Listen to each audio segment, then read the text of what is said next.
Queridos hermanos, aquellos también que nos seguís por 13 Televisión, de manera especial los que estáis enfermos o impedidos, hoy este Evangelio que acabamos de escuchar nos habla de conversión. Parece que en las dos partes del Evangelio, primero la referencia que hace Jesús a esas muertes violentas en Jerusalén, es una toma de conciencia para la conversión de aquellos que escuchan a Jesús. Es una llamada a la coherencia de vida, una llamada a la vida precisamente según los criterios de Dios. Este tema de la conversión es un tema central en la predicación de Cristo desde el primer momento de su vida pública. Jesús comienza anunciando el reino de Dios y la conversión. En aquella expresión que nos sonará de convertíos, el reino de Dios está cerca. De manera especial en Cuaresma vivimos un tiempo propicio precisamente para nuestra conversión. Si recordamos, en el momento en el que recibimos la ceniza, en la imposición del miércoles de ceniza, se nos dice una frase que ha de servir en nuestra vida, pues quizás como estímulo, quizás también como idea para ir reflexionando durante toda la Cuaresma: conviértete y cree en el Evangelio. Por eso la llamada a la conversión es una constante en el Evangelio del Señor. Y la segunda parte del Evangelio es una parábola que deja Jesús, esa parábola de la higuera estéril, que nos recuerda que aquel que no da fruto, aquel que recibe esa segunda oportunidad, debe crecer en esperanza. Es una llamada constante también a la conversión, pero también al dar buenos frutos en nuestra vida cristiana. Pensando precisamente en esta idea de la conversión, en esta idea de dar fruto, recordaba la exhortación del Papa Francisco, que todos seguramente conozcáis. La ha escrito hace poco más de un año: Gaudete et exsultate. Alegraos y regocijaos. Y trata sobre la llamada a la santidad en el mundo actual.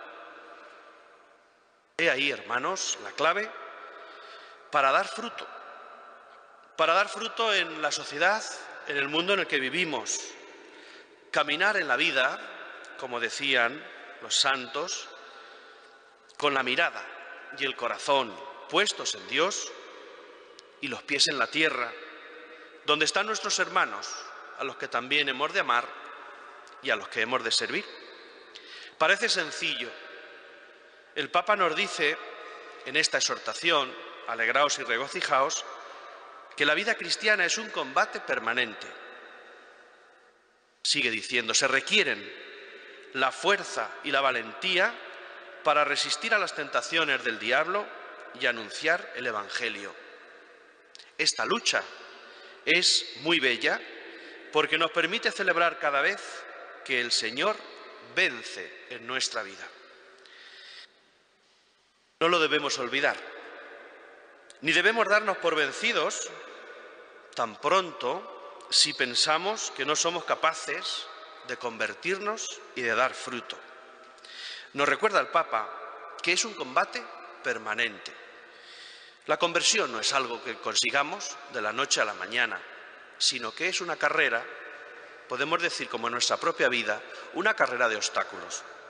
Si miramos más allá, incluso de lo que vivimos hoy en nuestra vida cotidiana, podremos entender que esta búsqueda de la unión con Dios requiere precisamente un largo proceso. Tal es la necesidad de la conversión que tenemos. No tanto es un momento puntual que vivimos y que ya dejamos de trabajar. Buscamos precisamente todos los cristianos la vida eterna. Inicia el Papa Francisco su exhortación, Gaudete et exsultate, precisamente diciendo: el Señor lo pide todo.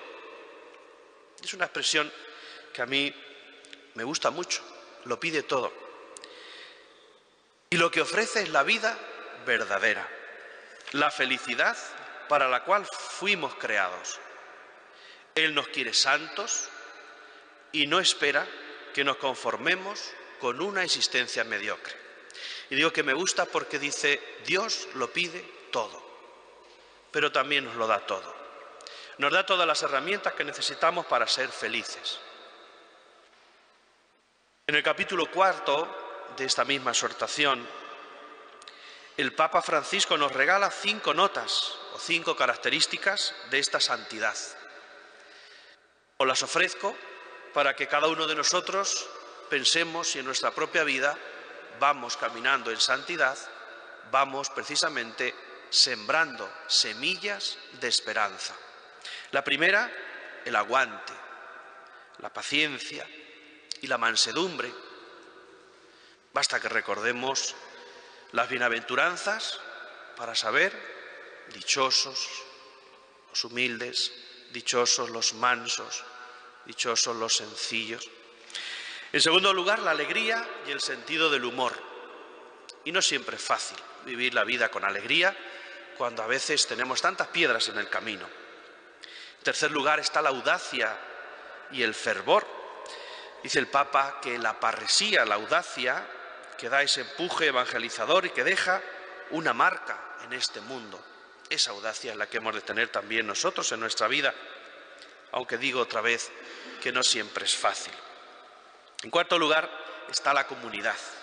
Es el camino comunitario, el vivir con nuestros hermanos, preserva en cada uno de nosotros todos esos detalles que salen del corazón, todos esos detalles del amor. Eso es lo que podemos vivir, lo que podemos hacer precisamente con nuestros hermanos, pequeños detalles, como todos esos múltiples detalles, muchos momentos vividos por Jesús en el Evangelio. Y finalmente la oración, una oración constante. Todo santo necesita comunicarse con Dios. Queridos hermanos, dar fruto, convertirse, es vivir en el mismo espíritu del Señor, es no vivir centrados en los criterios que a veces nos ofrece el mundo, sino en los de Dios.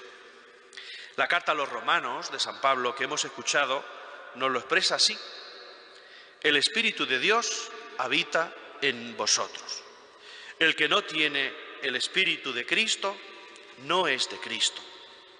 Y comienza diciendo también para todos aquellos que únicamente ponen el acento en sus vidas, en aquello que hacen mal, comienza diciendo este fragmento que hoy hemos escuchado: no hay condena alguna para los que están en Cristo Jesús.